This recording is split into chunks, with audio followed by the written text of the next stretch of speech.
कितनी है? 8 करोड़ है।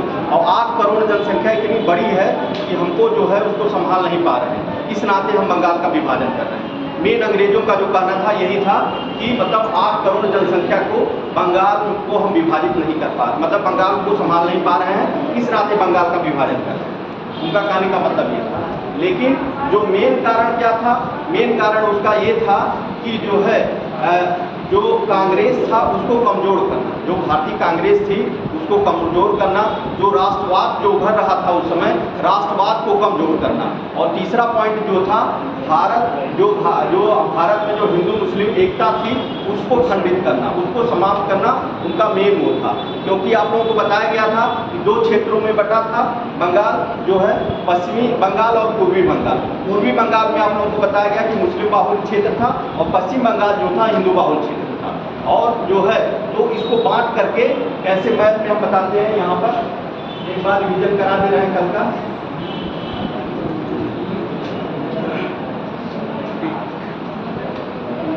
देखिए ये जो है पूर्वी बंगाल था, पश्चिमी बंगाल था और ये था पूर्वी बंगाल यहाँ पे। अब इसमें जो है और यहाँ से पूर्वी बंगाल में कौन कौन सा क्षेत्र, यहाँ से असम ले लिया गया था और ये पूर्वी बंगाल, और इधर जो है पश्चिम बंगाल में कौन कौन क्षेत्र था? पश्चिम बंगाल में आपका कौन कौन? बिहार था, उड़ीसा था, इसके बाद पश्चिमी बंगाल, झारखंड, ये सब क्षेत्र जो है पश्चिम बंगाल में। और पूर्वी बंगाल में कौन कौन है? ढाका है, इसके बाद पूर्वी बंगाल है, और कौन कौन सा था? 4 चीज लिखा है, बताइए। पूर्वी बंगाल, ढाका, असम और हाँ ये 4 चटगांव, ये 4 क्षेत्र जो थे जब बटे तब। और ये जो है आगे चलकर ये पूर्वी बंगाल कौन? बांग्लादेश, जो आजकल बवाल चल रहा है वही पूर्वी बंगाल, इसमें बांग्लादेश के रूप में। पहले क्या था? पहले पाकिस्तान जो है, पहले ये पाकिस्तान को मिला था क्षेत्र, और 71 में जो है क्या किया मुजीबुर रहमान जो थे उन्होंने क्या किया? बांग्लादेश के रूप में एक देश बना दिया इसको अलग से, पाकिस्तान से छीन करके। इसमें इंदिरा गांधी ने सहयोग, भारत ने इसमें सहयोग किया था। उसी को लेकर के जो है आपका ये वाला जो पीओके है, पीओके वाला क्षेत्र है, वो पाकिस्तान जो है कब्जा किया हुआ, उसी को मानता है कि हमारा इस क्षेत्र को इसने कब्जा कराया है, इसी नाते हम इनके क्षेत्र पर कब्जा किए हुए, तो इसी का बदला वो लेने के लिए करता है। तो ये जो पीओके जो क्षेत्र है, ठीक, तो ये अपना तो क्या हुआ? ये अलग कर दिया गया। तो बंगाल का मेन मकसद क्या था? इसको जो है सांप्रदायिक रूप से बांटना, सांप्रदायिक रूप से बांट दिया गया। तो ये था इनका कारण था, ठीक। अब कारण के बाद क्या? विभाजित वो हो गया। और इसके बाद फिर इसी पर एक आया गया था, जब प्रभावी बनाने के लिए, विभाजन को प्रभावी बनाने के लिए क्या किया गया? उन्होंने, अंग्रेजों ने जब विभाजित कर दिया उसको प्रभावी करने के लिए भाई कुछ काम किया। तो कार्लाइल सर्कुलर एक लाए थे, कभी कभी पूछ लेता है कार्लाइल सर्कुलर। कार्लाइल सर्कुलर क्या था? तो कार्लाइल सर्कुलर ये था कि उसमें जो है जो छात्र जो आंदोलन में भाग ले रहे थे उनसे ये कहा गया कि जो छात्र जो स्कूल में पढ़ रहे हैं उनको ना जाने दिया जाए, क्योंकि अगर जाएंगे तो उस स्कूल की मान्यता खत्म की जाएगी, प्लस छात्र को तो पढ़ने उसकी मान्यता खत्म ही होगी और प्लस उसके स्कूल की भी मान्यताएं खत्म कर दी जाएगी। तो ये कार्लाइल सर्कुलर था, ये जानिएगा। इसी में जो है स्टेटमेंट है उनका, वामफील्ड फुलर जो पूर्वी बंगाल के थे, ये पूर्वी बंगाल क्षेत्र में थे, वामफील्ड फुलर, उन्होंने एक स्टेटमेंट दिया था कि जो है मेरी 2 बीवियाँ हैं, एक हिंदू बीवी और एक मुस्लिम बीवी, जिसको मैं मुस्लिम बीवी को अधिक प्यार करता हूँ। मतलब उनका कहने का मतलब था एक सांप्रदायिकता, एक तरह से एक दूसरे को दिखा रहे थे कि हमको उनसे ज़्यादा वो। तो ये सब चीज़ें जो है क्या किया? ये सब चीज़ें जो है और लोगों की। तो वामफील्ड फुलर कौन थे? ये पूर्वी बंगाल के, यहाँ पे पूर्वी बंगाल में थे, ठीक। तो जो है और कार्लाइल सर्कुलर था, कार्लाइल सर्कुलर ला करके ये किया गया। अब इसके बाद देखिए जो 7 अगस्त को क्या किया गया था? 7 अगस्त को क्या था? स्वदेशी और बहिष्कार। स्वदेशी और बहिष्कार आंदोलन जो चलाया गया तो उसमें क्या हुआ? स्वदेशी और बहिष्कार आंदोलन जो है ये कलकत्ता के जो है टाउन हॉल जो एक जगह है वहाँ से 7 अगस्त 1905 को जो है स्वदेशी और बहिष्कार आंदोलन चलाया गया। कहाँ पर? कलकत्ता के टाउन हॉल, जगह पूछ लेता कभी कभी। कलकत्ता के टाउन हॉल से जो है कहाँ, मतलब एक बैठक हुई वहीं पर टाउन हॉल में, और वहीं पर घोषणा की गई कि जो है स्वदेशी और बहिष्कार आंदोलन चलाया जाएगा। अब स्वदेशी और बहिष्कार आंदोलन तो स्वदेशी मतलब क्या था, मतलब स्वदेश की जो चीज़ें हैं उस पर ज़्यादा इन लोगों का फोकस था। जो स्वदेशी वस्तुएं हैं कि मतलब स्वदेशी वस्तुओं को अधिक से अधिक अपनाया जाए और विदेशी वस्तुओं का बहिष्कार किया जाए। तो इसमें आप देखेंगे विदेशी वस्तुओं के बहिष्कार किया गया। तो विदेशी वस्तुओं में जो अधिक से अधिक जो कपड़ा था उनको, जो विदेश से आए हुए जो अंग्रेजों के द्वारा जो कपड़ा बनाए गए थे उनको जला दिया गया, मतलब उनकी होली खेली गई, जला दिया गया उनके कपड़ों को। और जो उनके सामान जहाँ जिस दुकान पे बिकते थे वहाँ पर जाके धरना दिया गया, मतलब जो है विदेशी वस्तुएं जो है बिके ना, मतलब बहिष्कार किया जा रहा ना कि उनकी वस्तुएं जो है बिके ना। और इसके बाद जो है आप देखेंगे कि पहली बार स्त्रियां जो है यहाँ पर जो खुल करके इस आंदोलन में जो है भाग लेती हैं। पहली बार जो है स्त्रियों ने, और जो है जो विदेशी वस्तुएं थी जैसे चूड़ी और अन्य चीज़ें जो बाहरी विदेशी चीज़ें थी उनको उन्होंने त्याग दिया। उन लोगों ने भी जो विदेशी वस्तुओं को पहनती थी जैसे चूड़ी है, अन्य चीज़ें उसमें दी गई हैं, तो वो सब चीज़ें जो है उन लोगों ने भी पहनना बंद कर दिया था। और तो ऐसे ध्यान रखिएगा कि इसमें स्त्रियों का भी भाग, मतलब इन लोगों ने भी भाग लिया था और सक्रिय रूप से भाग लिया था, ये ध्यान रखिएगा, सक्रिय रूप से इसमें भाग लिया स्त्रियों ने। और इसी में आप देखेंगे कि जो धोबी होते हैं, धोबी ने विदेशी कपड़ा जो धुलने के लिए लोग देते थे उसको धोने से मना कर दिया। मतलब एक तरह से ये भी बहिष्कार हो रहा, मतलब इन लोगों ने भी जो है बहिष्कार किया। धोबी जो विदेशी कपड़ा आता था धुलने के लिए उसको भी उन्होंने बहिष्कार कर दिया। जो बड़े बड़े महंत थे जो विदेशी प्रसाद आते थे उसको लेने से मना कर दिया गया। मतलब एक तरह से सभी लोग जुट करके इसका क्या कर रहे हैं, विरोध कर रहे हैं, स्वदेशी अपनाने की बात की जा रही है। अब इसमें जो है सबसे बड़ी चीज़ जो क्या निकल के आई, इसमें क्या करना है, तो इसमें जो है सक्रिय रूप से देखिए, इसमें जो है देखेंगे कि छात्र जो थे, शिक्षक जो थे और हिंदू मुस्लिम सभी लोगों ने इसमें भाग लिया था। ये ऐसा आंदोलन था कि मतलब एक देख रहे हैं छोटी जात के लोग, स्त्री, इसके बाद शिक्षक और जो है सभी लोग इसमें भाग ले रहे हैं। हिंदू मुस्लिम ने सब लोगों ने सक्रिय रूप से भाग लिया। और इनका मेन क्या था कि जो है आर्थिक रूप से अपने मजबूत होइए। जैसे कि जब क्या हुआ मेन चीज़ कि जो आर्थिक रूप से मजबूत कैसे क्या होना है, इसमें ये था कि जब विदेशी वस्तुओं को जो बंद कर दिया गया, जो विदेशी वस्तुएं थी उनका बहिष्कार कर दिया गया, तो स्वदेशी वस्तुओं का प्रयोग किया जाने लगा। अब स्वदेशी वस्तुओं का जब प्रयोग किया जाने लगा तो उसके लिए क्या किया गया, नई नई फैक्ट्रियों का विकास हुआ। यहाँ पे भारत में अपने लोग जो देसी फैक्ट्रियों का विकास, जैसे माचिस का हुआ, साबुन का हुआ, कपड़े का हुआ, ये सब जो है यहाँ पर विकास, क्योंकि विदेशी वस्तुएं जिसका प्रयोग ये लोग कर रहे थे वो बंद कर दिया गया बहिष्कार से। तो यहाँ पर जो है आर्थिक स्थिति जो है, जो कपड़ों का जो पहनते थे वो भी जो गांधी जी पहनते थे सूती और ये खद्दर वाला, ये सब कपड़ा यूज किया जाने लगा पहनने के लिए। और जो है इससे क्या हुआ, इससे जो है अपनी जो अर्थव्यवस्था सुधरी, क्योंकि विदेशी जो थे वो विदेशी कपड़ों को बंद कर दिया गया था और इन्हीं का प्रयोग किया जाने लगा स्वदेशी में। तो ये सब चीज़ें थी। और इसके बाद जो है आप देखेंगे कुछ सांस्कृतिक कार्यक्रम भी इसी में किए गए, जैसे रविन्द्रनाथ टैगोर ने जो है अमार सोनार बंगला जो है एक गीत लिखा था, जो बांग्लादेश का क्या बना था, राष्ट्रीय गीत बना। अमार सोनार बंगला जो था ये किसका, बांग्लादेश का राष्ट्रीय गीत बना था, ठीक इसी में। और इसी में आप देखेंगे कि उन्हीं के भाई थे अवनींद्रनाथ टैगोर। अवनींद्रनाथ टैगोर जो है रविन्द्रनाथ टैगोर के भाई थे और उन्होंने क्या किया था, उन्होंने जो है एक Indian society of oriental art की स्थापना की। Indian society of oriental art की स्थापना, ये पूछ लेता है Indian society of oriental art की स्थापना किसने किया था, तो कौन किया था, हाँ रविन्द्रनाथ टैगोर के भाई का क्या नाम था, अवनींद्रनाथ टैगोर ने जो है जो इंडियन सोसाइटी मतलब आर्ट की स्थापना इन्होंने किया। और इससे क्या है, जो प्राचीन जगत में जो क्या था, कला की स्थिति थी उसको, मतलब वहाँ से जैसे एलोरा की गुफाओं और वहाँ से लेकर के उसको जीवित किया, जो प्राचीन हमारी जो कलाएं थी उनको जीवित किया। इसी तरह से कई वैज्ञानिकों ने भी जो है इसमें सांस्कृतिक अपना योगदान दिया। तो इस तरह से देखेंगे चारों तरफ से कला के क्षेत्र में, संस्कृति, इसके बाद विज्ञान के क्षेत्र में सब लोगों ने अपना योगदान दिया, ठीक। अब इसमें देखेंगे कि जो ये चल रही थी इसमें क्या हुआ, आगे इसका परिणाम क्या होता है, स्वदेशी और बहिष्कार का जो है क्या परिणाम निकला था। तो स्वदेशी और बहिष्कार का परिणाम तो तुरंत नहीं निकला, क्योंकि बंगाल विभाजन को तो अभी जो है इतना जल्दी खत्म नहीं किया गया था, वो 1911 में खत्म किया गया। तो जो है करंट में उसका प्रभाव नहीं मिला, लेकिन आगे चल करके जो है दूरगामी परिणाम मिले थे। दूरगामी परिणाम इसके मिले थे स्वदेशी और इसके क्या परिणाम दूरगामी मिले? दूरगामी परिणाम ये मिले कि जैसे जो विदेशी सामान जो आ रहे थे वो बंद हो गए जब, तो भारत में क्या हुआ, स्वदेशी सामान जो है बनने लगे। अब स्वदेशी सामान जो बने उससे क्या हुआ, कई फैक्ट्रियाँ बनी, कई फैक्ट्रियाँ माचिस की हुई, साबुन की हुई, इस तरह से कपड़े की फैक्ट्री हुई, हैंडलूम हुआ, ये सब का विकास हुआ और जो है राष्ट्रीय बैंक बने। तो इससे क्या हुआ, इससे जो हुआ, इससे जो है भारत की अर्थव्यवस्था का विकास हुआ। समझे कि नहीं चीजें समझ रहे हैं ना, कि दूरगामी इसमें परिणाम निकला था, मतलब करंट में तुरंत परिणाम नहीं निकला, दूरगामी परिणाम इसका निकला।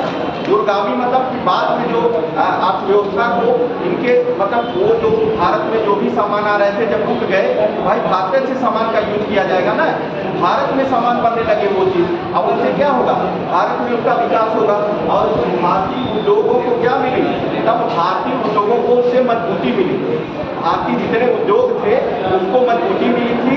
और प्लस जो आप देखेंगे कि राष्ट्रवादी भावना मजबूत थी, इससे क्या हुई थी, राष्ट्रवादी भावना मजबूत हुई।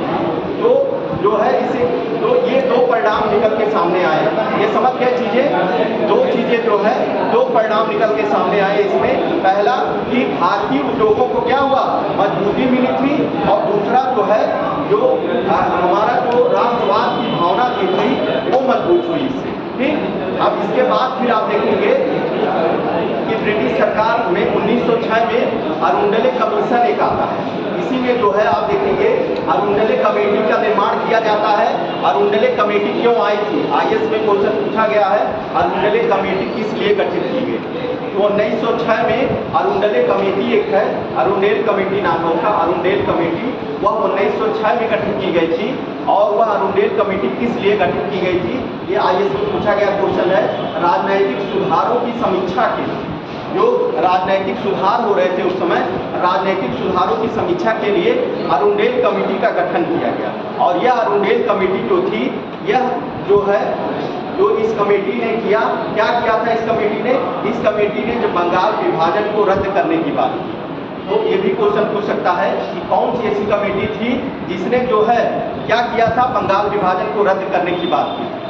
तो और एक बात ये भी याद रखिएगा, अरुंडेल कमेटी किसके लिए आई थी, किसके लिए आई थी, राजनीतिक सुधारों के लिए। जो है यह राजनीतिक सुधारों की समीक्षा के लिए आई थी, कि मतलब राजनीतिक जो सुधार हो रहे हैं उनकी क्या समीक्षा के लिए अरुंडेल कमेटी आई थी, ये ध्यान रखिएगा। ठीक, तो इसने क्या किया, इसने यह रिकमेंड कर दिया कि यह कमेटी ने कि जो है जो बंगाल विभाजन है इसको रद्द किया जाए, इससे जो है नुकसान हो रहा है। तो ये याद रखिएगा। ठीक, समझ में आ रहा ना चीज़, तो ये चीज़ें हैं। इसके बाद फिर जो है आप देखेंगे इसका प्रसार कहाँ कहाँ हुआ था। तो प्रसार में आप देखेंगे कि बंगाल में तो बताया ही, बंगाल में प्रसार, महाराष्ट्र में इसका प्रसार कौन कौन से नेता कहाँ कहाँ किए। तो महाराष्ट्र में आप देखेंगे इसको जो है तिलक और उनकी जो पुत्री थी उनका नाम था जो है केतकर। तो उन्होंने जो है ये इसका विस्तार कहाँ पे किया, महाराष्ट्र में। तिलक और उनकी पुत्री का क्या नाम था, केतकर जो नाम था, उन्होंने जो है उनकी पुत्री और ये तिलक दोनों ने जो है महाराष्ट्र में इसका विकास किया। और आप पंजाब में देखेंगे, पंजाब में अजीत सिंह, लाला लाजपत राय और श्रद्धानंद सरस्वती, ये सब लोग, श्रद्धानंद, इन लोगों ने मिल करके जो है इसका विकास किया। जो इसका प्रसार जो हुआ था बंगाल के विभाजन को रोकने के लिए जो है इन लोगों ने जो है मतलब समझ रहे हैं ना, बंगाल के विभाजन को रोकने के किन नेताओं ने किस किस क्षेत्र में जो है अपना काम किया। तो जैसे महाराष्ट्र में जो कौन किया, मतलब तिलक और उनकी पुत्री ने किया। इसके बाद पंजाब में कौन किया, तो अजीत सिंह ने किया। और इसके बाद लाला लाजपत राय और श्रद्धानंद, ये 3 लोगों ने पंजाब में जो है इसको रोकने के लिए किया था। और इसके बाद इसी तरह से आप देखेंगे दिल्ली में जो है इसमें जो थे सैयद हैदर रजा, दिल्ली में कौन थे, सैयद हैदर रजा। तो इस तरह से इसके प्रसार को मतलब कई क्षेत्रों में जो है वहाँ पे उनको बल दिया गया, अलग अलग क्षेत्रों में भी। बंगाल में तो बंगाल का विभाजन हुआ ही था, मेन तो यहीं पे चल रहा था, स्वदेशी बहिष्कार सब यहीं चला, और अलग अलग क्षेत्रों में भी इसका विस्तार हुआ था। जैसे पंजाब हुआ, महाराष्ट्र हुआ, मद्रास हुआ, इन क्षेत्रों में भी इनका विरोध हुआ था। तो ये था आपका जो है बंगाल का विभाजन कैसे हुआ, बंगाल का विभाजन कब हुआ, और बंगाल का विभाजन का विस्तार, और जो है बंगाल में जो है जो अपना ये चलाया गया स्वदेशी बहिष्कार आंदोलन, उसका क्या परिणाम निकला, ये चीज़ें समझ गए पूरा। इसको लिख लीजिए आप। कहाँ तक लिखा है? स्वदेशी और बहिष्कार आंदोलन, ये हेडिंग डाल लीजिए, स्वदेशी और बहिष्कार आंदोलन 7 अगस्त 1905। लिखिए 7 अगस्त 1905, 7 अगस्त 1905 स्वदेशी और बहिष्कार आंदोलन हेडिंग डालिएगा, और 7 अगस्त 1905 लिखिए। 7 अगस्त 1905 को 7 अगस्त 1905 को स्वदेशी और बहिष्कार को कलकत्ता के टाउन हॉल में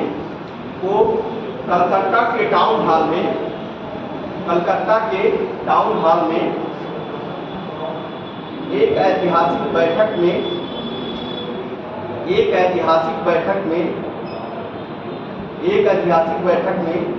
स्वदेशी आंदोलन की औपचारिक घोषणा की गई। स्वदेशी आंदोलन की औपचारिक घोषणा की गई। फिर से बोले क्या? कोलकाता के टाउन हॉल में एक ऐतिहासिक बैठक में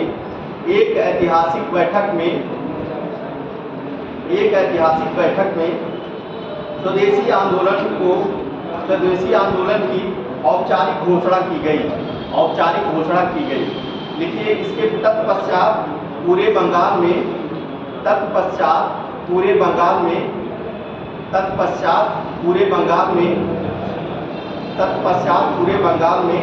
जनसभाएं की गई। पूरे बंगाल में जनसभाएं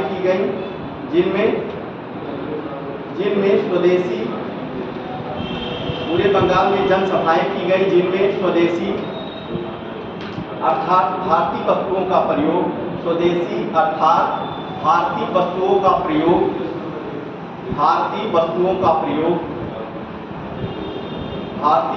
का प्रयोग, तथा ब्रिटिश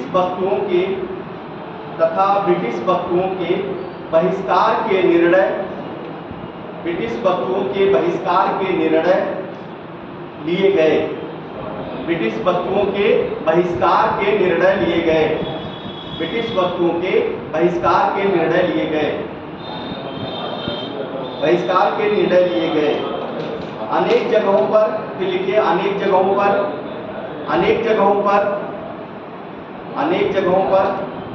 विदेशी कपड़ों की होली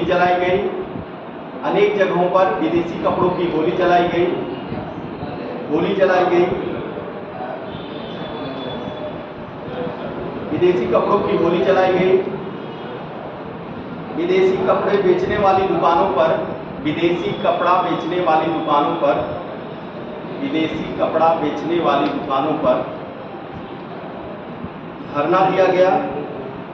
धरने दिए गए। बेचने वाली दुकानों पर धरने दिए गए। सक्रिय राजनीति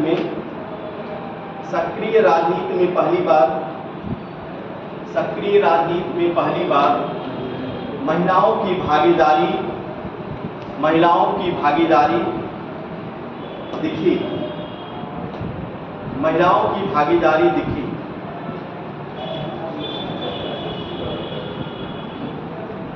महिलाओं की भागीदारी दिखी। इन्होंने विदेशी वस्तुओं को प्रयोग करने से मना कर दिया। विदेशी वस्तुओं के प्रयोग करने से मना कर दिया।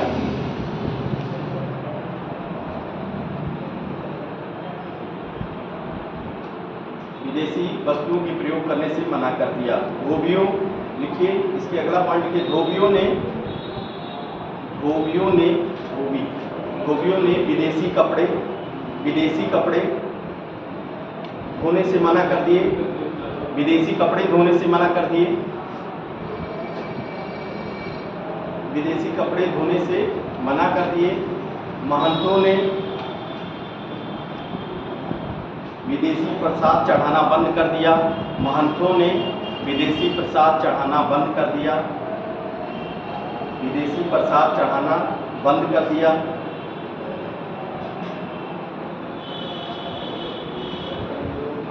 प्रसाद चढ़ाना बंद कर दिया। इस आंदोलन में आत्मनिर्भरता पर अत्यधिक जोर दिया गया। इस आंदोलन में आत्मनिर्भरता पर अत्यधिक जोर दिया गया।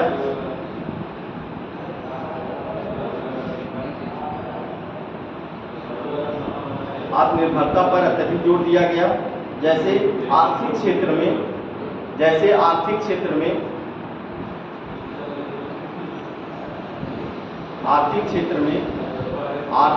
में देसी उद्योग और अन्य उद्योगों को बढ़ावा देना, देसी उद्योग और अन्य उद्योगों को बढ़ावा देना, अन्य उद्योगों को बढ़ावा देना, अन्य उद्योगों को बढ़ावा देना। जैसे अन्य उद्योगों को बढ़ावा देना, जैसे लिखिए कपड़ा मिल, जैसे कपड़ा मिल, साबुन, कपड़ा मिल, साबुन, दिया सलाई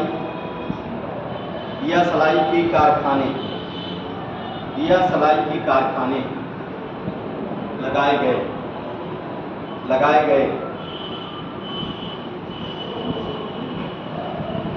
राष्ट्रीय बैंकों का निर्माण किया गया।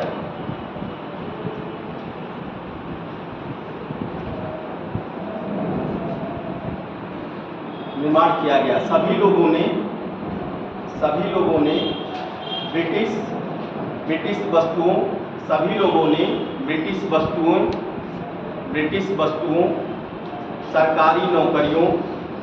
वस्तुओं,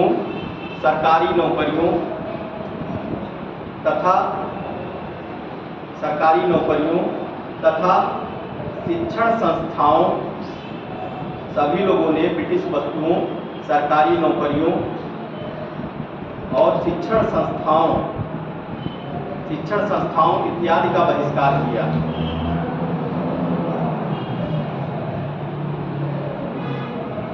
शिक्षण संस्थाओं का बहिष्कार किया। इस आंदोलन में बड़ी संख्या में छात्र छात्राओं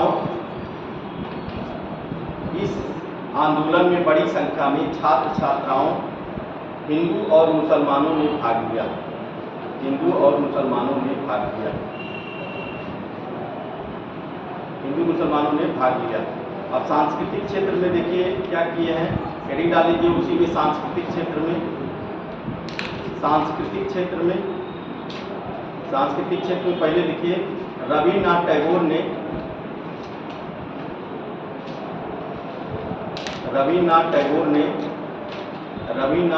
ने एक गीत अमार सोनार बंगला लिखा। एक गीत अमार सोनार बंगला, अमार सोनार बंगला, अमार सोनार बंगला, अमार सोनार बंगला लिखा, जो आगे चलकर अमार सोनार बंगला लिखा, जो आगे चलकर बांग्लादेश का राष्ट्रीय गीत हुआ। गान का गीत कल राष्ट्रगान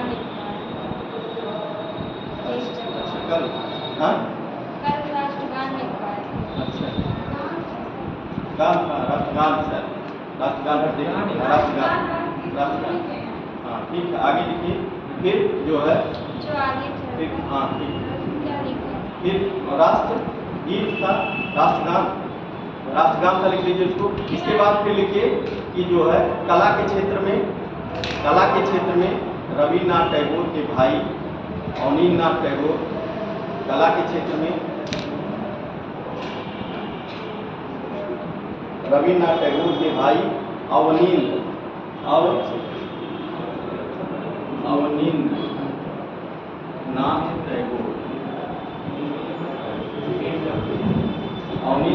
टैगोर, अवनींद्रनाथ टैगोर लिखे। इन्होंने 1906 में Indian society of oriental art की स्थापना की। इन्होंने Indian society of oriental art, Indian society of oriental art, Indian society of oriental art की स्थापना की, ओरिएंटल आर्ट की स्थापना की।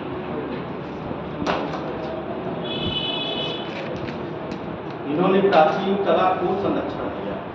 इन्होंने इसके द्वारा प्राचीन कला को संरक्षण किया।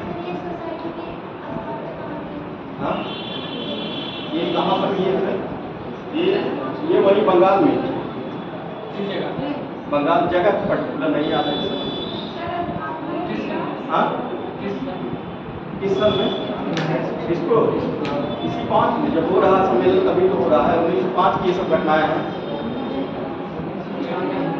देखिए ये क्या ओरिएंटल आर्ट है 1906 में, 1906 में ये जो 1906 में लिखेगा, 1905 में नहीं, 1906 में ये है।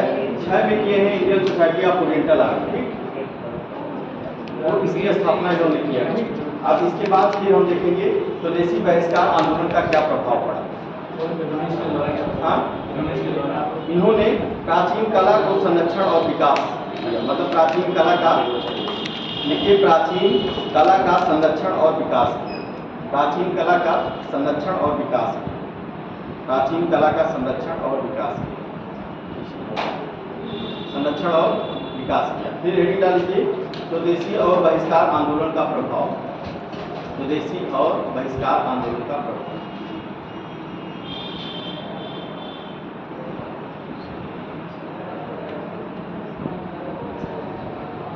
स्वदेशी बहिष्कार आंदोलन का प्रभाव, इसमें लिखिए स्वदेशी बहिष्कार आंदोलन, स्वदेशी बहिष्कार आंदोलन तात्कालिक प्रभाव नगण्य रहा, तात्कालिक प्रभाव नगण्य रहा। स्वदेशी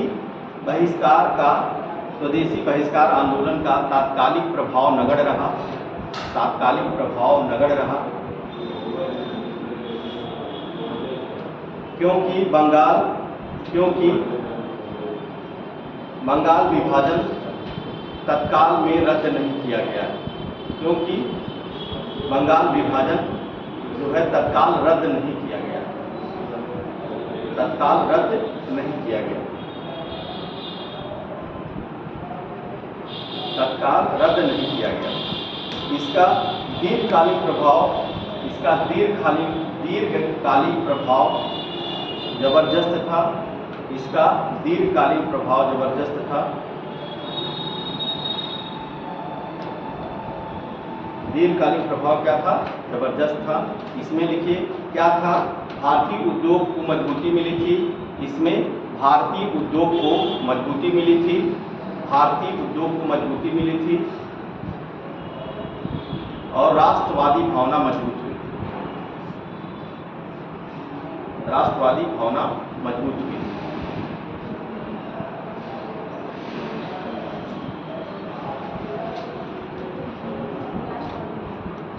अब ये लिख लीजिए अरुणडेल कमेटी, अरुणडेल कमेटी ये लिख लीजिएगा 1906 में स्थापित की गई थी। Arundale committee, Arundale committee, Arundale committee 1906। Arundale committee का गठन, अरुणडेल कमेटी का गठन, अरुणडेल 1906 में है।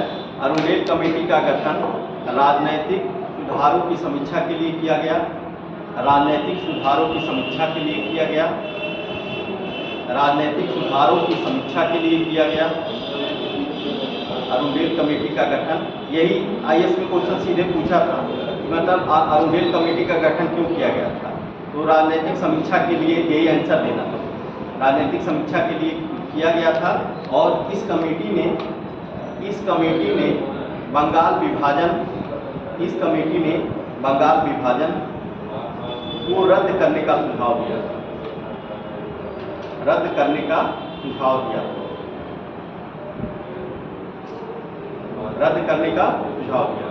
ये दो क्वेश्चन इससे बन सकता है। इस कमेटी ने जो है बंगाल विभाजन को रद्द करने का सुझाव दिया और ये क्यों बनी थी कमेटी और कब बनी थी, 1906। ये 3 क्वेश्चन इसे ध्यान रखिएगा, ठीक।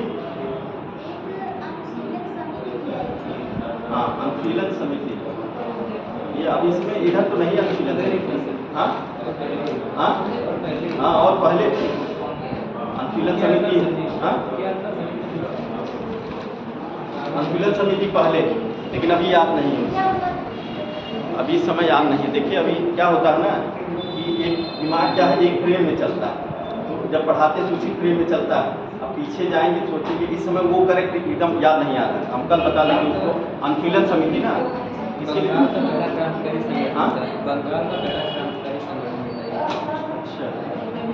अच्छा, वो क्रांतिकारी संगठन है अनुशीलन समिति। अनुशीलन जो है क्रांतिकारी संगठन, अभी कल हम क्लियर कर देंगे भाई, क्लियर होता है, ठीक। तो ये जो है एक दिमाग क्या है, फ्रेम में चलता तो इस समय। तो आप ये देख लीजिए, इसके बाद फिर क्या हुआ था, इसका प्रसार कहाँ हुआ, लिख लीजिए। प्रसार जो अन्य लोगों ने किया था, इसका प्रसार अन्य लोगों ने किया था, कहाँ हुआ था। हाँ, इसी का इसके क्षेत्र जो थे, हाँ आंदोलन का प्रसार जो हुआ, लिख लीजिए। आंदोलन बंगाल में जो आंदोलन हुआ था उसको रोकने के लिए जो है अन्य नेताओं ने जो अलग अलग क्षेत्रों पे जो किया था, जो प्रसार रोका था, तो वो कहाँ हुआ था ये देखना है। मतलब भारतीय नेताओं ने जो प्रसार, जो जैसे बंगाल में यहाँ पे हो ही रहा था, यहाँ पे विरोध कर रहे थे। अब अलग अलग क्षेत्रों में कौन कौन विरोध किया था और अलग अलग क्षेत्रों में बंगाल विभाजन का विरोध कौन कौन किया था, ये लिखना है। तो इसमें वही जो हम बताए हैं, महाराष्ट्र में लिख लीजिए, महाराष्ट्र में तिलक, बस खाली प्रदेश लिख लीजिए और कौन कौन किया था बस। महाराष्ट्र में जो है तिलक है और उनकी पुत्री तिलक, बाल गंगाधर तिलक और उनकी पुत्री केतकर नाम था उनकी पुत्री का, केतकर।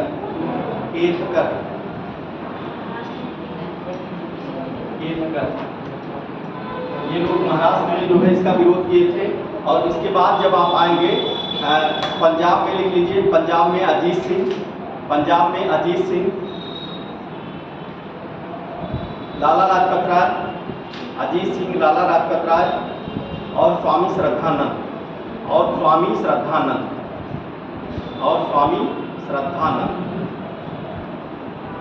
दिल्ली में सैयद हैदर रजा,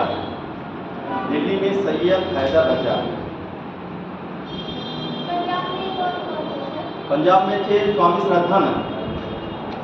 श्रद्धानंद। 3 लोग थे, अजीत सिंह, लाला लाजपत राय और स्वामी श्रद्धानंद। दिल्ली में क्या बोले? दिल्ली में सैयद हैदर रजा,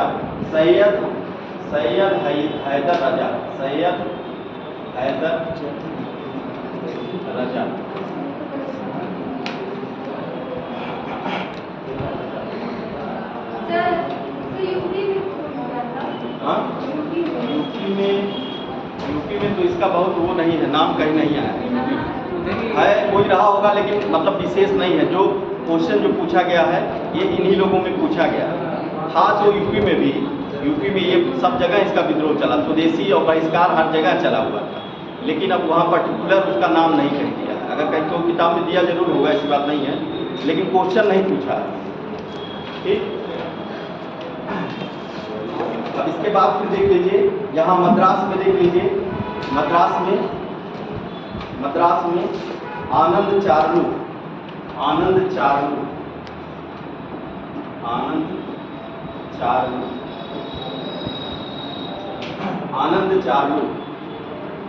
सुब्रमण्यम अय्यर,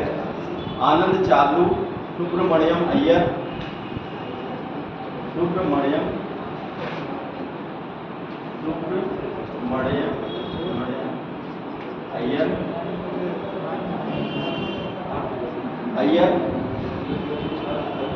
और चिदम्बरम पिल्ले, 3 लोग थे इसमें, और चिदम्बरम पिल्ले मद्रास।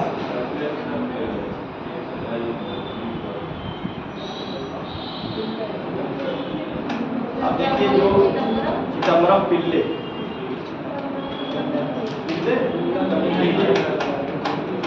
अब देखिए जो है ये हो गया बंगाल का विभाजन और बंगाल के विभाजन।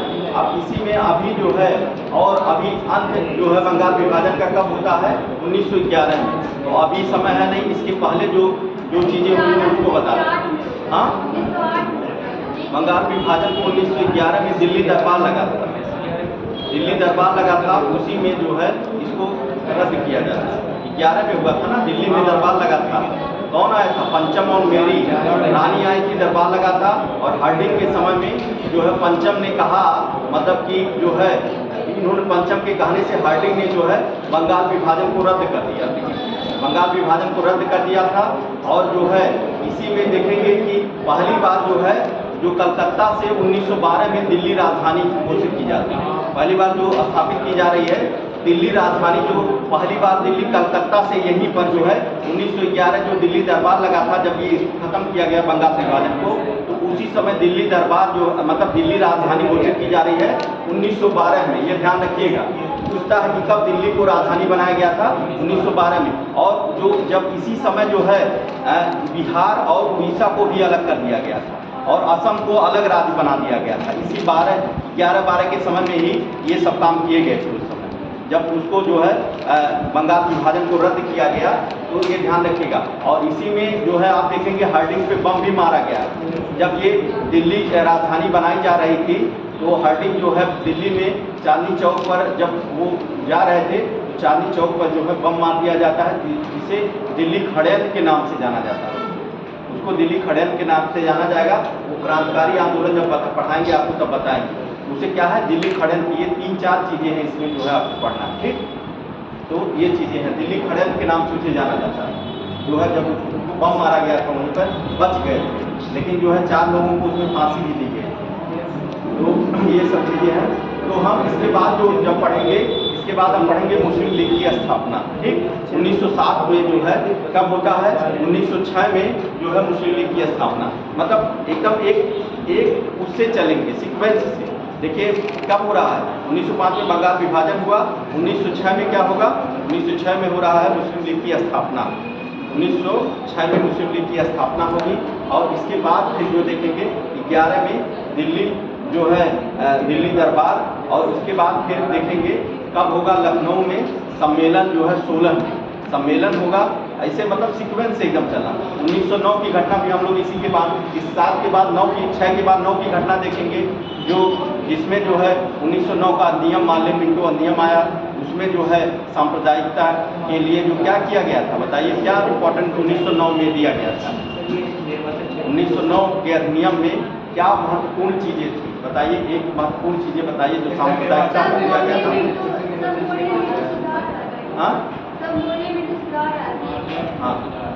हाँ सुधार। और इसमें एक और जो सांप्रदायिकता को किया गया, हाँ पृथक निर्वाचन क्षेत्र, पृथक निर्वाचन की बात की गई थी, जो मांग थी इसी में 1909 के अधिनिवेशन में दे दी गई थी, ठीक।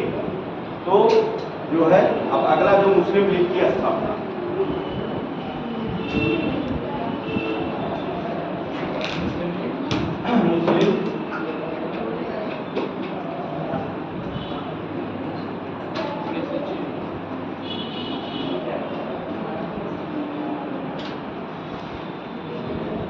मुस्लिम लीग की स्थापना कब की जा रही है 1906 में।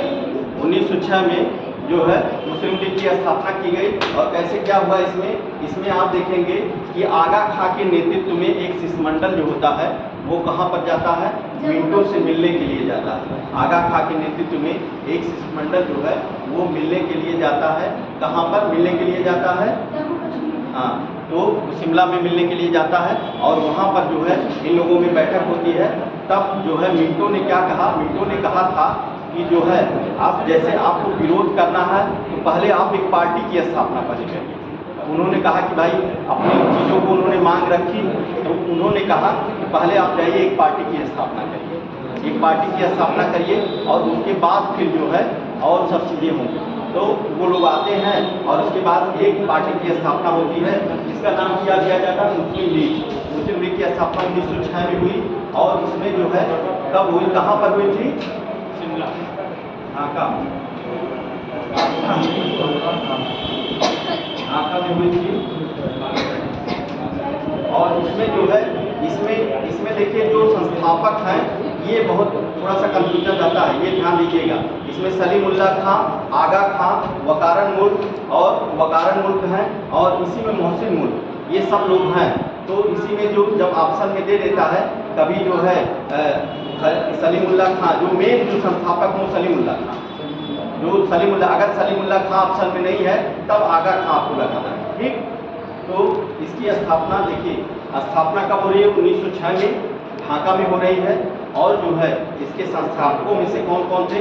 सलीमुल्लाह खां थे, आगा खां थे और इसके बाद कौन थे? मोहसिन उल मुल्क और वकारन उल मुल्क। इसमें जो है आगा खां जो थे ये अध्यक्ष थे। आगा खां जो थे इस समय जब पहली बार जो इसका गठन किया गया तो उसमें अध्यक्ष कौन था? आगा खां। और वकारन उल मुल्क और मोहसिन उल मुल्क जो थे ये लोग कौन थे?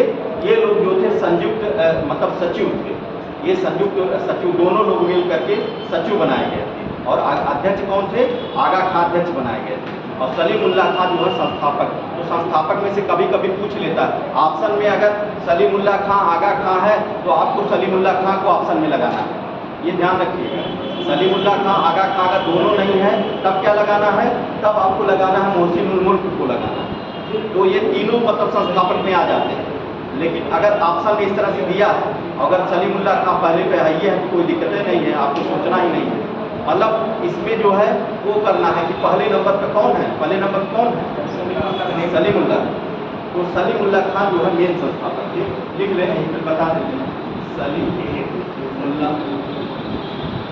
सलीमुल्लाह खां दूसरे नंबर पे है आगा सलीमुल्लाह खां, आगा खां, इसके बाद मोहसिन उल मुल्क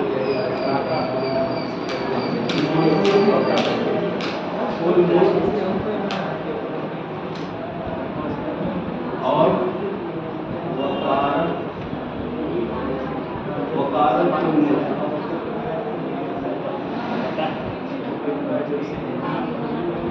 देखिए ये जो थे ये अध्यक्ष थे और ये जो थे सचिव थे, ठीक, समझ गए? अब देखिए मुस्लिम लीग की स्थापना 1906 में कहा ढाका में हुई थी और जो है संस्थापक सलीमुल्लाह खां थे और आगा खां इसके अध्यक्ष बनाए गए थे और मोहसिन उल मुल्क और वकारन उल मुल्क जो थे इसके सचिव बनाए गए, ठीक, ये चीजें। तो अगर ये पूछ लेता है कि संस्थापक कौन थे तो सलीमुल्लाह खां मेन है। अगर सलीमुल्लाह खां नहीं है ऑप्शन में, आगा खां को दिया है तो आगा खां को आपको मानना, ठीक, इसमें ये ध्यान रखिए। और इसके बाद फिर इसका मुख्यालय कहाँ पर स्थापित किया गया था? इसका मुख्यालय जो था लखनऊ में था। मुख्यालय जो था ये लखनऊ में था, मुख्यालय लखनऊ में था। अब ये देखिए जब इसकी स्थापना कर दी गई तो उनको क्या, उनका जो मकसद था वो पूरा हुआ कि मतलब एक जो है कांग्रेस के पैरेलल दूसरी पार्टी हम खड़ा कर देंगे, दूसरी पार्टी जो है हम खड़ा कर दे रहे हैं और जो है कांग्रेस का ये विरोध करेंगे, ठीक। तो अभी जो इसका पहला जो सम्मेलन हुआ था मुस्लिम लीग का पहला सम्मेलन जो है ढाका में ही हुआ और उसी में जो है आप देखेंगे कि जो बंगाल विभाजन हुआ था उसका इन लोगों ने सपोर्ट कर दिया, मतलब सपोर्ट कर दिया था, अंग्रेजों के साथ रहकर सपोर्ट कर दिया उसमें। तो जो है तो ये क्या, क्यों कि मतलब उनका ये किया जाएगा, तो ये समझ गए इसको, हाँ। तो पहला सम्मेलन कहाँ पे हो रहा है? ढाका में हो रहा है और पहले ही सम्मेलन में उन्होंने क्या किया था? बंगाल विभाजन का समर्थन कर दिया था। इसके बाद दूसरा सम्मेलन जो हुआ था कराची में हुआ था, इसका दूसरा सम्मेलन बहुत इम्पोर्टेंट नहीं है, लेकिन तीसरे सम्मेलन में फिर जो है क्या किया गया था? तीसरा सम्मेलन जो था इसमें ही पृथक, जो तीसरा सम्मेलन जो हुआ था वो अमृतसर में हुआ था।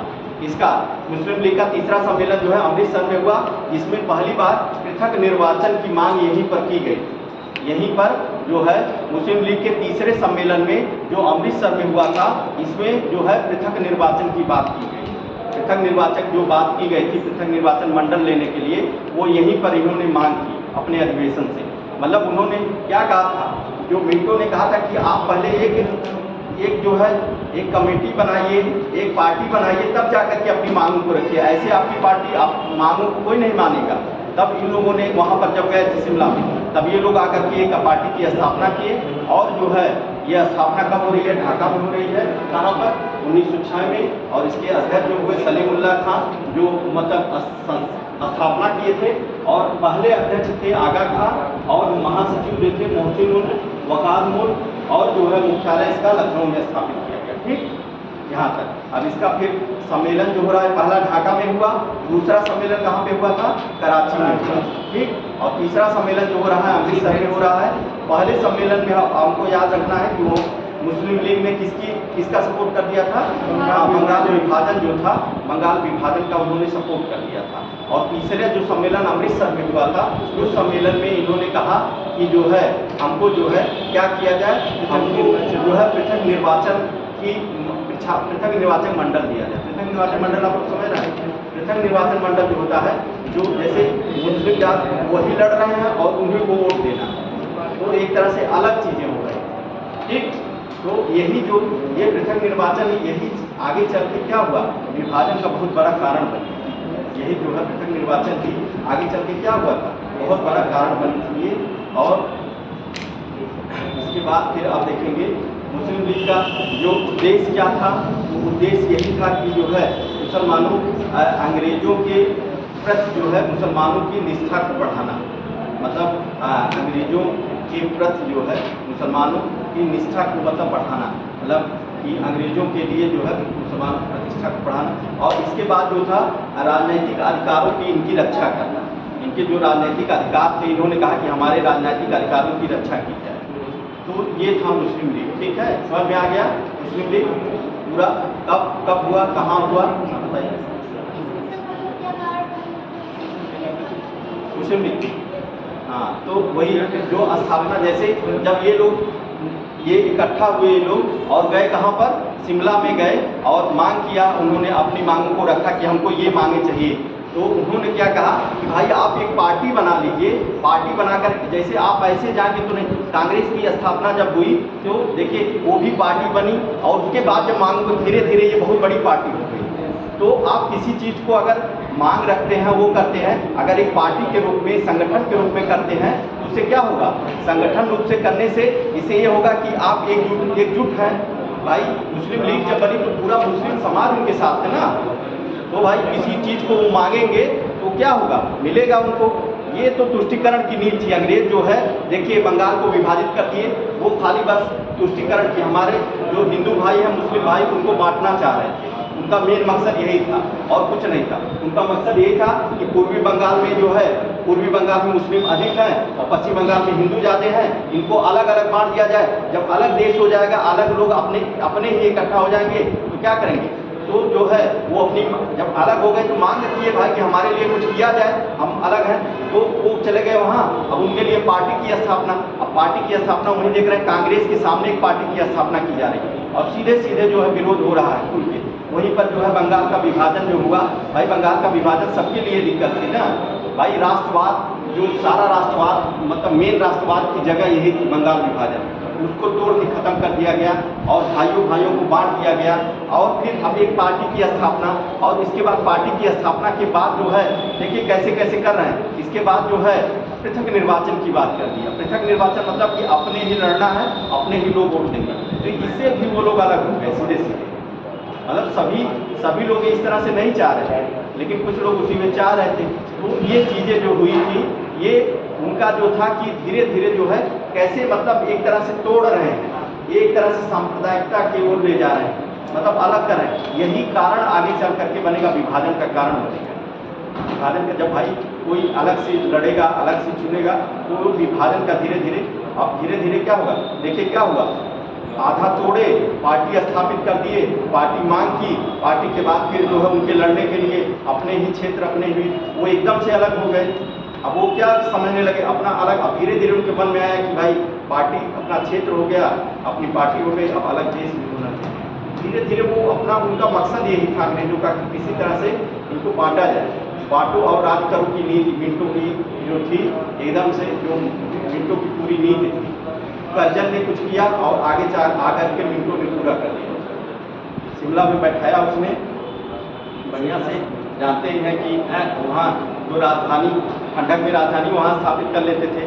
भाई गर्मी, यहाँ पे से गर्मी पड़ती थी तो वहाँ शिमला में रहते थे सब, तो वहाँ पे बुलाए, अपना बढ़िया से बैठाए और कहे कि भाई ऐसे नहीं, पार्टी स्थापित करो। अब यहाँ ये लोग थोड़ी समझ रहे हैं कि हम ही लोगों को, हिंदू भाइयों मुस्लिम भाइयों को बांट करके ये लोग, वो लोग नहीं समझ पा रहे हैं चीज़।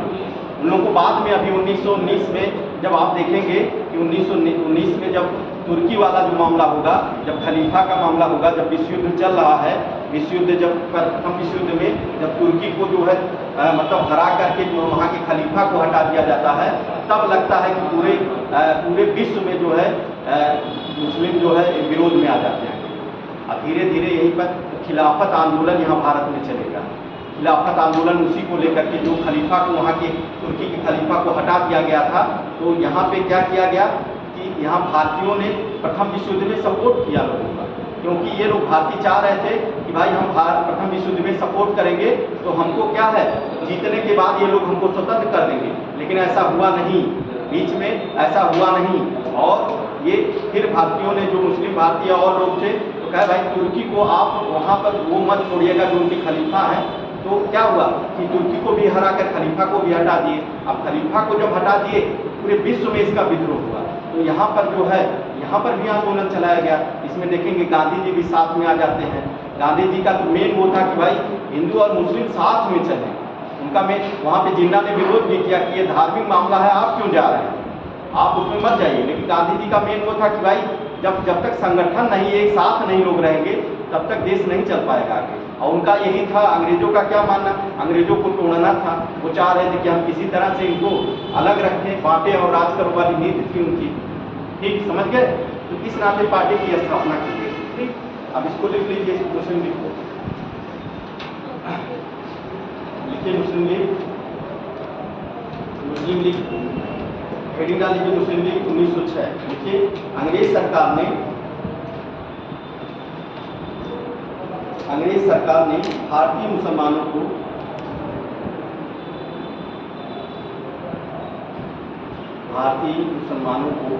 कांग्रेस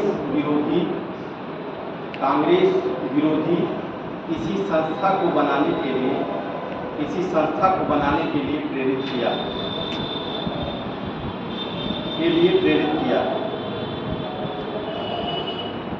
मुस्लिम लीग की स्थापना लिखिए 30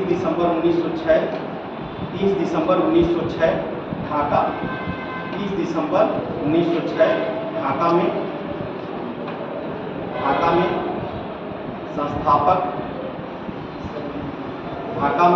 संस्थापक सलीमुल्लाह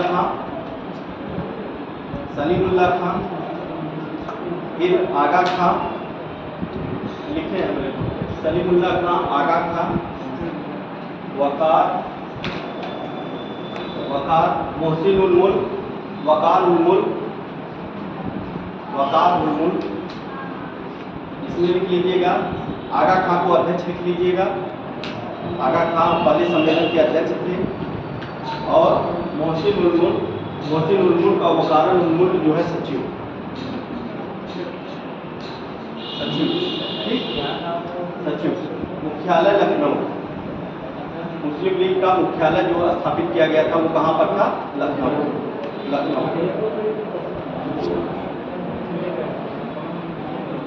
मुस्लिम लीग का पहला अधिवेशन लिखिए। मुस्लिम लीग का पहला अधिवेशन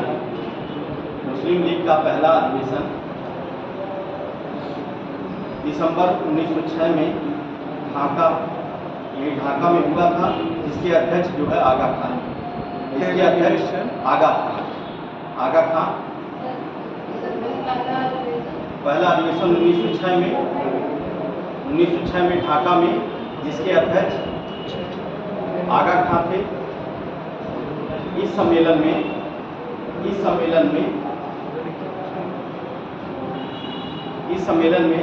मुस्लिम लीग ने बंगाल विभाजन को स्वीकार किया था।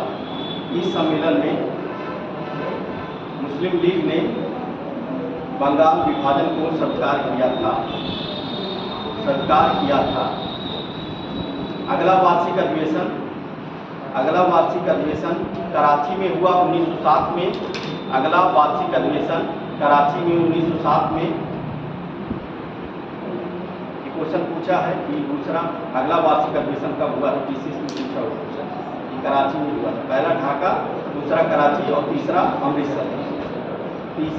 फिर तीसरा लिखिए, तीसरा सम्मेलन 1908 में अमृतसर में हुआ, वो 1907 में कराची में। बस उतना ही जानिए, कराची में 1907। और फिर तीसरा सम्मेलन 1908 में अमृतसर में हुआ। 1908 में अमृतसर में हुआ। 1908 में अमृतसर में हुआ। इस अधिवेशन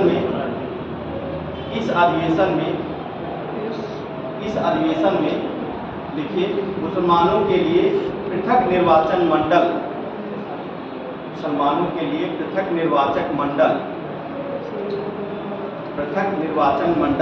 की मांग की गई।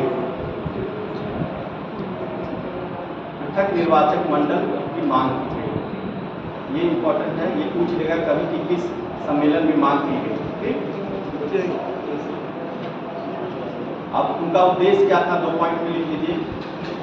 मुस्लिम लीग का उद्देश्य ब्रिटिश सरकार के प्रति, पहला लिखिए मुस्लिम लीग का उद्देश्य, हेडिंग डाल दीजिए मुस्लिम लीग का उद्देश्य। पहला लिखिए ब्रिटिश सरकार के प्रति मुसलमानों में निष्ठा को बढ़ाना। ब्रिटिश सरकार के प्रति मुसलमानों में निष्ठा को बढ़ाना। दूसरा पॉइंट, मुसलमानों के राजनीतिक अधिकारों की रक्षा के लिए,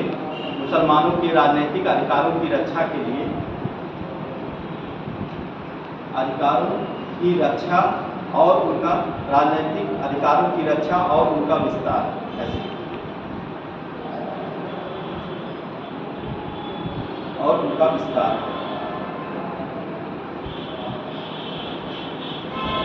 फिर अब देखिए 7 तक की घटना हो गई। अब इसके बाद फिर 7 के बाद फिर जो इम्पोर्टेंट घटना आती है वो 9 में आती है। 9 में यही मार्ले मिंटो अधिनियम आएगा। मार्ले मिंटो अधिनियम, मार्ले जो थे ये राज्य सचिव थे और मिंटो जो थे ये वायसराय थे। जो है इन्होंने मिल करके एक जो है अधिनियम 1909 में लाया। इसे क्या कहा गया, मार्ले मिंटो अधिनियम के नाम से जाना जाता है। मार्ले मिंटो अधिनियम के नाम से जाना जाता है और इसे जो है भारतीय परिषद अधिनियम भी कहा जाता है। मार्ले मिंटो अधिनियम को जो है भारतीय परिषद अधिनियम 1909 के नाम से भी जाना जाता है। ये जो है इसमें जो मुख्य चीज़ें हैं वो यही हैं कि जो है पृथक निर्वाचन की बात जो की गई। देखिए बंगाल का विभाजन उधर किया गया और इसके बाद दूसरे पर क्या है, उधर पार्टी क्या स्थापित की गई, मुस्लिम लीग की स्थापना की गई। और इसके बाद जो है देखिए क्रम वाइज एकदम चल रहा है। इसके बाद फिर जो है पृथक निर्वाचन दिया गया। पृथक निर्वाचन जो दिया गया 1909 के अधिनियम में दिया गया था। और इसमें जो है पृथक निर्वाचन जो है ये जो एक तरह से सांप्रदायिकता को बढ़ावा दिया और आगे चल करके यही जो है मतलब देश को बांटने में जो है यह मदद साबित किया। तो इतना ही मार्ले मिंटो में पढ़ना है और जो जब अधिनियम पढ़ाएंगे तो उसको विस्तार से पढ़ेंगे। इसमें हमको बस यही देखना है। ठीक, लिख लीजिए मार्ले मिंटो अधिनियम। मार्ले मिंटो अधिनियम लिख लीजिए 1909। मार्ले मिंटो अधिनियम 1909। तात्कालिक भारतीय, देखिए तात्कालिक भारतीय सचिव मार्ले, तात्कालिक भारतीय सचिव मार्ले, व्योम वायसराय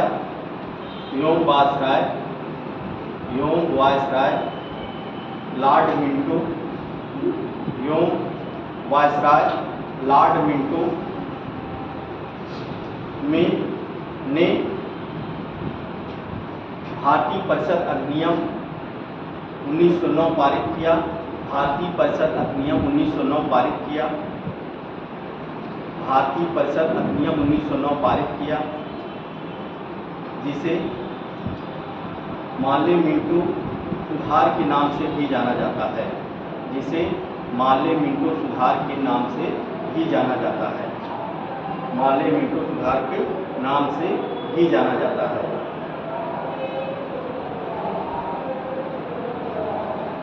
माले मिंटो सुधार के नाम से भी जाना जाता है। इसमें मुसलमानों के लिए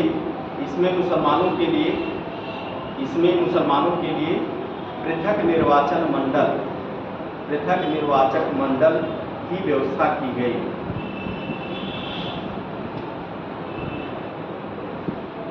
पृथक निर्वाचक मंडल की व्यवस्था की गई।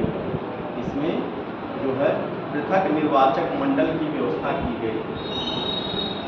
पृथक निर्वाचक मंडल की व्यवस्था की गई। ठीक, लिखिए सांप्रदायिकता को बढ़ावा देना। इसमें जो है इससे सांप्रदायिकता को बढ़ावा मिला।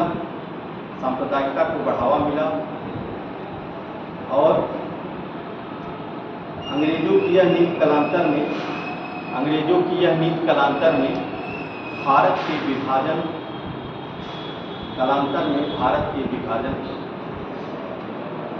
का कारण बनी। भारत के विभाजन का कारण बनी।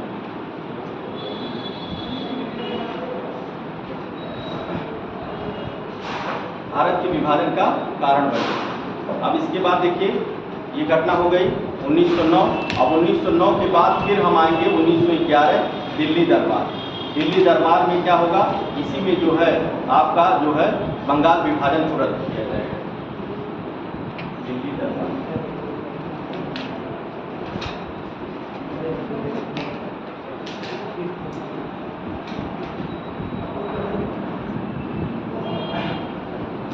देखिए, दिल्ली दरबार जो है 1911, इसमें क्या होता है कि ब्रिटिश साम्राज्य जो थे ब्रिटिश साम्राज्य जॉर्ज पंचम और उनकी पत्नी मेरी का स्वागत किया जाता है और दिल्ली में एक भव्य दरबार का आयोजन किया गया। और इसी दिल्ली दरबार में देखेंगे कि कौन सा उस समय गवर्नर जनरल था, हार्डिंग गवर्नर जनरल था। तो पंचम के कहने पर हार्डिंग ने जो है यहाँ पर क्या किया था, जो बंगाल के विभाजन को रद्द कर दिया। यहाँ पे बंगाल के विभाजन को रद्द कर दिया गया और यहीं पर जो है आप देखेंगे राजधानी जो है कलकत्ता से कहाँ पर स्थापित कर दी गई, दिल्ली में। कब की गई, 1912 में। 1912 में जो है कलकत्ता से राजधानी दिल्ली स्थापित कर दी गई और इसी समय आप देखेंगे बिहार और उड़ीसा को भी अलग कर दिया गया था। बिहार और उड़ीसा संयुक्त रूप से बनाए गए थे। मतलब ये उड़ीसा भी अलग नहीं होगा, उड़ीसा तो अलग होगा, कब होगा, 36 में उड़ीसा बिहार से अलग होता है, 36 में।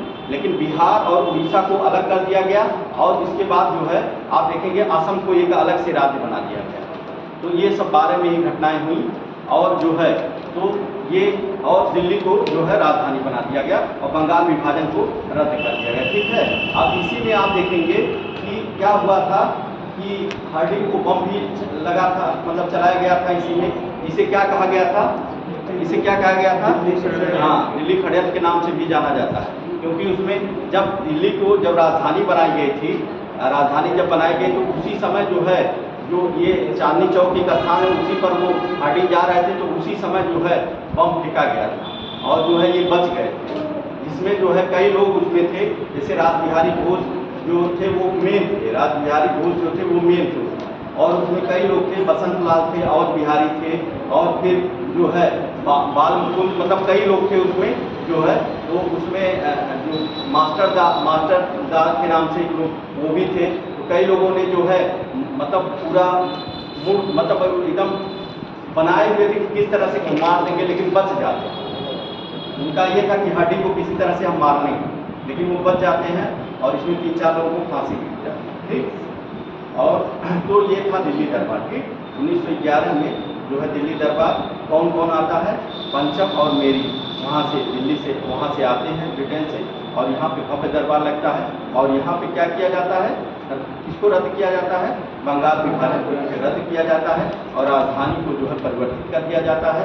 और इसी समय जो है आप देखेंगे कि किसको, उड़ीसा और बिहार को भी अलग कर दिया गया। उड़ीसा और बिहार को और असम को अलग से राज्य बना दिया जाता है। ठीक, इसमें ये किया गया। और हार्डिंग पे बम चला था, जो क्रांतिकारी आंदोलन, जिसे क्या कहा गया, जो है दिल्ली खड़ेर के नाम से भी जाना जाता है। तो ये क्रांतिकारी आंदोलन में इसको पढ़ाएंगे। ठीक, इसको भी लिख लीजिए ऐसे, दिल्ली दरबार 1911। क्रम से चल रहे हैं, इसी नाते कि आपको एक दूसरे से जुड़ा हुआ है, इससे आपको कॉन्सेप्ट भी बनता जाएगा और चीज़ें भूलेंगे। देखिए, दिल्ली दरबार दिसंबर 1911,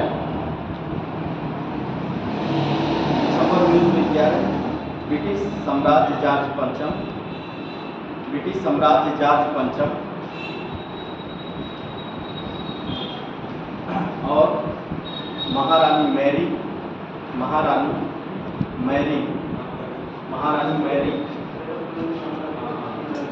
जॉर्ज पंचम और मैरी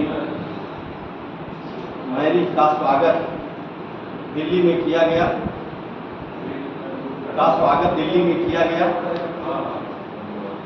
12 दिसंबर 1911 में, 12 दिसंबर 1911 में दिल्ली में एक राज दरबार का आयोजन किया गया। दिल्ली में 12 दिसंबर 1911 को दिल्ली में एक राज दरबार का आयोजन किया गया, आयोजन हुआ। यहाँ पर वायसराय हार्डिंग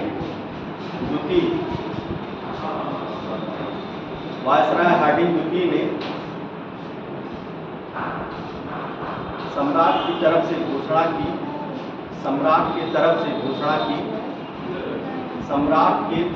घोषणा की, वायसराय हार्डिंग ने सम्राट, हार्डिंग द्वितीय है, याद रखिएगा, हार्डिंग द्वितीय लिखिएगा, हार्डिंग सेकंड ने सम्राट की ओर से घोषणा की, बंगाल विभाजन को रद्द किया जाए,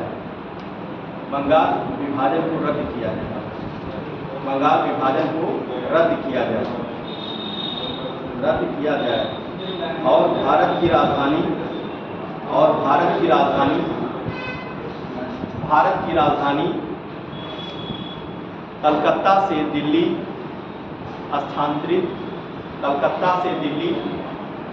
स्थानांतरित कर दी गई। भारत की राजधानी कलकत्ता से दिल्ली स्थानांतरित कर ली गई। 1912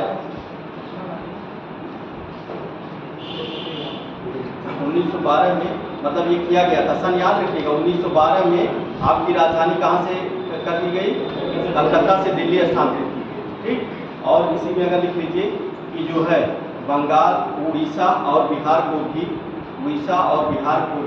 बंगाल से अलग कर दिया गया। उड़ीसा और बंगाल को भी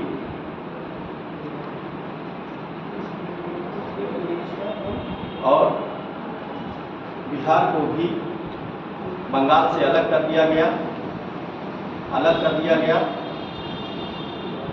और असम को नया प्रदेश बना दिया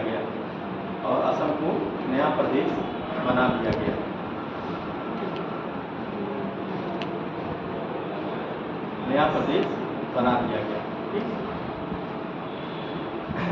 ये था आपका दिल्ली दरबार, और ये बंगाल का विभाजन यहीं पे रद्द कर दिया गया था। ठीक, अब इसके बाद जो है आप देखेंगे जो 1916 का लखनऊ समझौता, जो कांग्रेस का 1916 का अधिवेशन हुआ है, वो आप देखेंगे 1916 का अधिवेशन जो हुआ था वो कहाँ पर हुआ था, लखनऊ में हुआ था।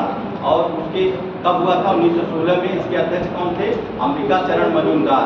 इसमें जो है विशेष चीज़ें क्या हुई थी, इसमें जो है इसे किस नाम से जाना जाता है, लखनऊ पैक्ट के नाम से भी जाना जाता है। 1916 का जो अधिवेशन है कांग्रेस का, इसे लखनऊ पैक्ट के नाम से भी जाना जाता है। इसमें जो है नरम दल और गरम दल को एक किया गया था, और जो है कांग्रेस और मुस्लिम लीग भी एक साथ आई। ये अधिवेशन जो है इस नाते इम्पोर्टेंट है दो चीज़ों के लिए, कि जो है कौन कौन, नरम दल और गरम दल कब हुआ था, 1907 में नरम दल और गरम दल अलग हुए थे। समझ लीजिए, कल लिखा देंगे, अभी समझ लीजिए। देखिए 1916 में जो है लखनऊ अधिवेशन जो है किस नाम से जाना जा रहा है, लखनऊ पैक्ट के नाम से जाना जाता है। यह जो है इसके अध्यक्ष कौन थे, अंबिका चरण मजूमदार। अब इनके जो है इसमें क्या इंपॉर्टेंट चीज़ें थी, इसमें जो नरम दल गरम दल था तब मतलब वो उसको किया गया था, अलग किया गया था, नरम दल के साथ सूरत अधिवेशन में अलग किया गया था। और फिर जो है आप देखेंगे 1916 के लखनऊ अधिवेशन में जो है ये लोग फिर से एक साथ आ जाते हैं। ये किसके सहयोग से आते हैं, तो ये जो है तिलक और एनी बेसेंट के सहयोग से जो है नरम दल और गरम दल एक साथ आ जाते हैं। और दूसरी तरफ आप देखेंगे कि जो है मुस्लिम लीग और जो है कांग्रेस भी एक साथ इसी सम्मेलन में आते हैं। वो किसके ओर से आते हैं, उसमें तिलक और जिन्ना के सहयोग से जो देखेंगे उसमें सहयोग किसका रहता है, तिलक और जिन्ना का। ये क्वेश्चन पूछता है, ध्यान रखिएगा। मतलब किसके सहयोग से दोनों लोग इकट्ठा हुए, कांग्रेस मतलब नरम दल गरम दल किसके सहयोग से हो रहे हैं, तो एनी बेसेंट और तिलक के सहयोग से। और उधर जो है मुस्लिम लीग और जो है कांग्रेस जो इकट्ठा हो रहे हैं वो किसके सहयोग से हो रहा है, जिन्ना और तिलक के सहयोग से। तो ये जो है आपका लखनऊ में ये इम्पोर्टेंट है, ये ध्यान रखिएगा। लखनऊ में जो सम्मेलन हुआ था ये इम्पोर्टेंट है कि मतलब पहली बात जो है अब जो ये लोग भूलकर अपनी बातों को फिर पछतावा करने लगते हैं कि देखिए हम लोग अलग रहे, इसका कोई फायदा नहीं रहा। लेकिन अब जब हम लोग मिल करके नरम दल गरम दल एक साथ आएंगे और इसके बाद जो है मुस्लिम लीग और कांग्रेस जब एक साथ आएंगे तब मिल करके हम लोग जब लड़ेंगे तब फिर ये होगा। तो कल फिर आगे और फिर बताएंगे।